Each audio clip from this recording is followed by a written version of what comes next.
This is the IGM 2350 course looking at Illustrator, and today we actually will be looking at transparencies, symbols, and effects. So go ahead and connect to the public server. Command K is the shortcut, and go to the public on the server, not my public. Okay, so after that, because I already connected, I didn't have to go for the Command K. Go to Lab Materials 2350 and Lab 3. There's only one file that you'll be submitting, so there's no need to have a folder. So this is the Lab 3 file. Let's make sure you go to our class. After Lab Materials, choose 2350. And go ahead and drag this file to your desktop. Okay. After you finish, when you dropped it, go ahead and navigate to your file. Click twice in the name to activate the name change, and rename the Lab 3 file to your last name, first name initial, and then underscore. So go ahead now, you can actually open up the file, so it brings it up in CS6. So you can double click on it. I will move it.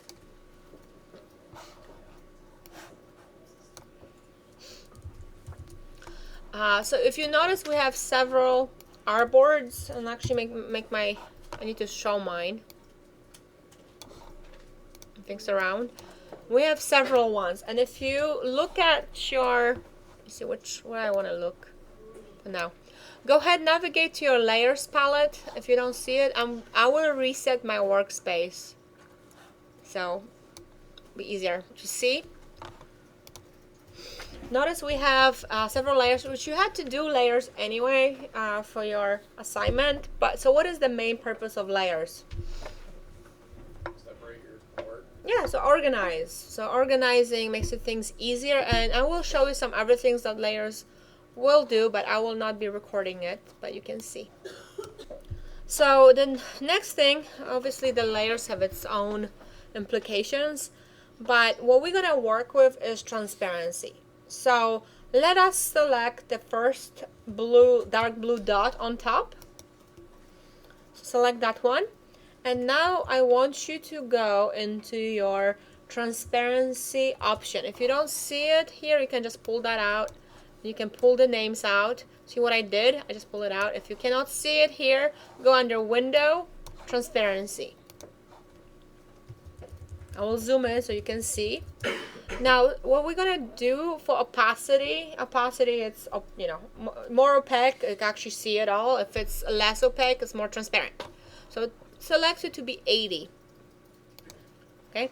Now, how can you tell when you're looking at regular layers and later on you're working with color? How can you tell this is transparent?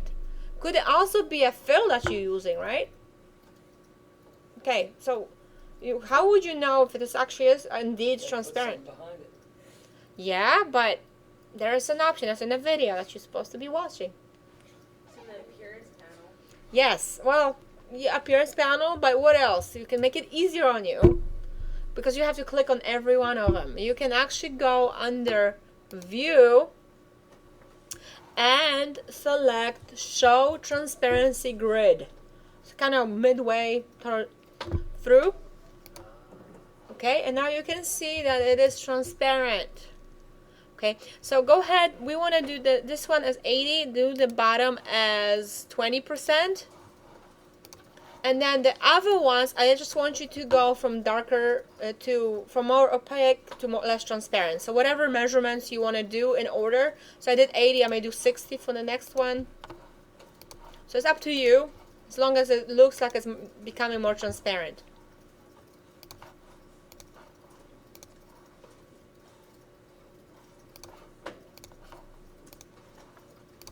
Okay, that's mine. So I went from So kind of looking like you actually doing some transparency change to it, okay? Like if I change my fill for that middle circle, the blue one, the light blue, and let's make this one 70%. Okay, can you actually tell if it's transparent? You really can't. So if you're putting it on an object, you won't be able to really tell unless the object underneath it is transparent. Okay, so we're gonna select the one underneath it.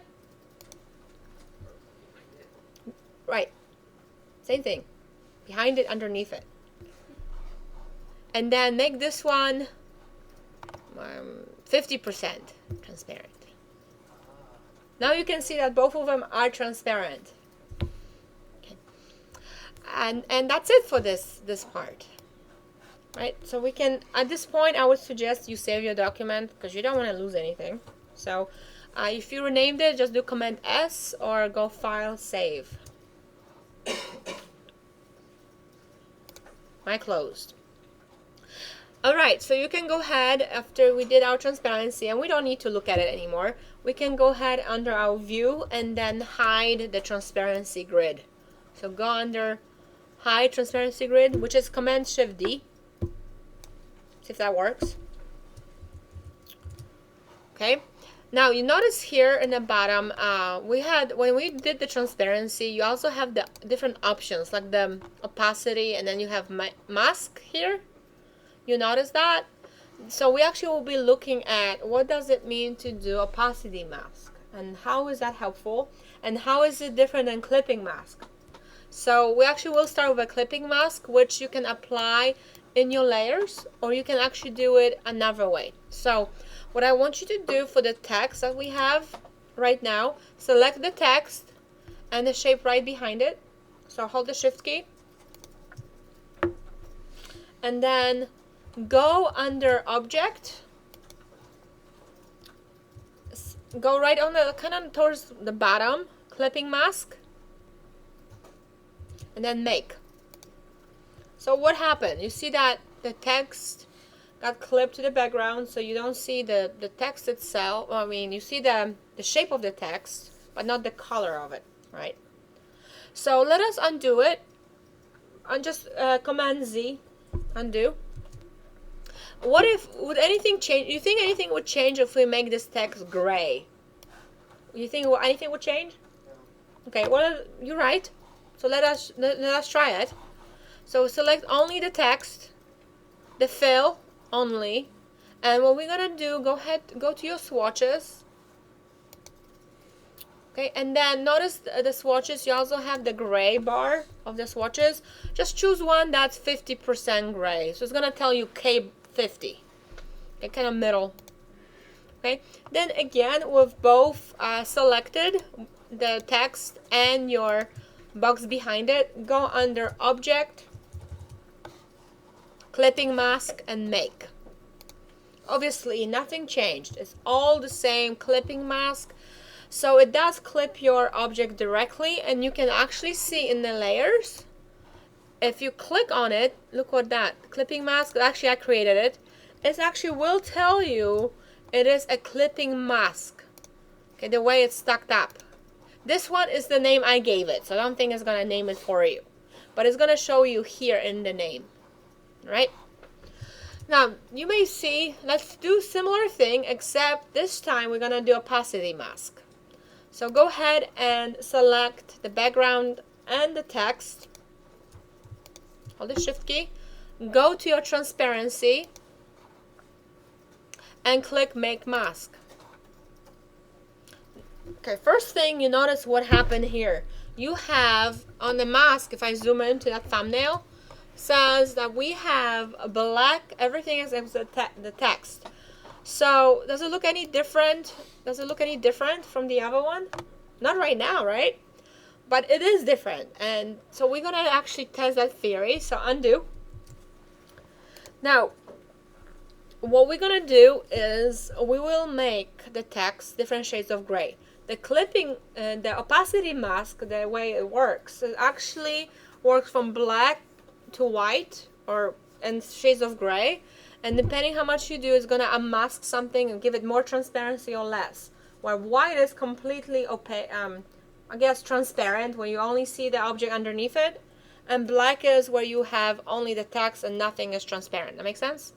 Okay, so black is completely opaque, white is completely transparent. So we can go ahead and start selecting our letters one at a time. So double click, select one, and I will go into my swatches. And we have different shades, so go ahead, you can choose any of them. Just don't select black. You can go darker. I don't care how you mix them, so you can go darker and the next one can be lighter, okay, and then darker one again. It's up to you how you want to do it, as long as you select it. So you do want to have one that's pretty light, okay, some medium shades, darker shades, so you're kind of mixing all of them. So have one that's a little bit lighter as well. Doesn't matter what, how. They don't have to be lighter, darker. You can mix them up.